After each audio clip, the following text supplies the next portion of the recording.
آپ آج کہاں کھڑے ہیں اور کل خود کو کہاں چاہتے ہیں؟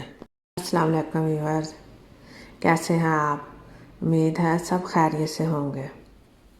آج ہم پھر بک پہ بات کریں گے، ٹی ہاروے کی کتاب ملیریر مائنڈ پہ۔ آپ کے اندر کی دنیا آپ کے باہر کی دنیا تخلیق کرتی ہے۔ یہ جملہ بہت اہم ہے۔ اگر ہم چاہتے ہیں کہ تبدیلی آئے تو ہمیں خود کو بدلنا ہوگا۔ یو سے پہلے آئی کو بدلنا ہوگا۔ تبدیلی کا پہلا عنصر شعور ہے۔ آپ بدل نہیں سکتے جب تک آپ کو معلوم نہ ہو کہ کوئی چیز موجود ہے۔ کچھ موجود ہے تو یقین ہو جائے گا، اور جب یقین ہو جائے گا تو پوری کائنات آپ کا ساتھ دے گی۔ تبدیلی کا دوسرا عنصر افہام و تفہیم ہے۔ آپ کا اندازہ جہاں آپ کا سوچنے کا طریقہ ہے پہچان سکتا ہے کہ یہ آپ کے باہر سے آتا ہے۔ تبدیلی کا تیسرا عنصر علیحدگی ہے۔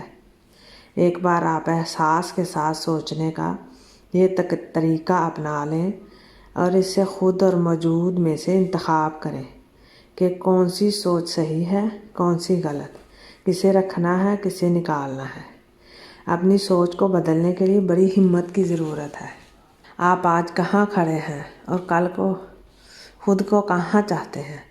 تبدیلی کا چوتھا عنصر دوبارہ ملاحظہ کرنا ہے اور اپنے ذہن کو تبدیلی کے لیے تیار کرنا ہے۔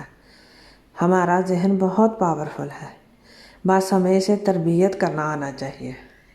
آپ کا پیسہ، آپ کا کام، آپ کی زندگی جیسی بھی چل رہی ہے وہ آپ کے خیالات کی مرہون منت ہے۔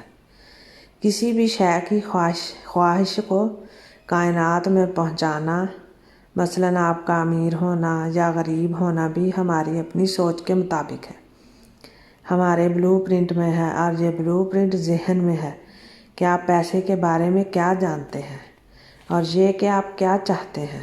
ہمارا چاہنا یا نہ چاہنا ہی ہماری زندگی کے گرد گھومتا ہے۔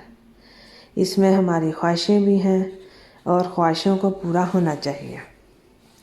اپنی خواہشوں کو کائنات میں پہنچائیے اور اپنے جسم کی پوری توانائی یعنی عمل سے بھی ظاہر کیجیے۔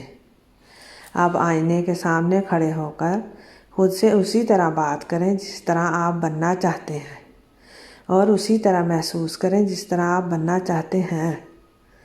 اپنی اونچی آواز کو کائنات تک بھی پہنچائیے۔ یہ عمل روز دہرائیے، پھر ایک دن آپ ویسے ہی ہو جائیں گے جیسے آپ چاہتے ہیں۔ آپ کا ویڈیو دیکھنے کا بہت بہت شکریہ۔